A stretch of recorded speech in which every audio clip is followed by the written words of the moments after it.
حضرت صلی الله علیه و سلم تاکید میکرد من اجلال الله اکرام ذی شیبة المسلم و حامل القرآن.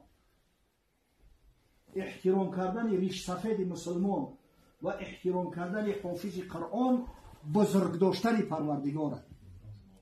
کسی ریش سفید مسلمان احترام میکنه، کسی حافظ قرآن احترام میکنه، خدا را احترام کرده است. الله اکبر. اوکی از این شرف بزرگتر میشود. و عالمی که مردم دعوت میکنه، از برای خدا اگر هم عالمان نباشن حلال و حرام در پیش مردم نگن، چنان بدعت جامعه را فرا میگیره که یک حساب کارگون بشه.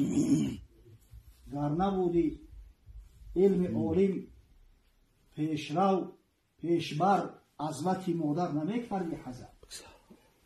اگر علم عالم نمیشید مردم نصیحت نمیکردن عالمان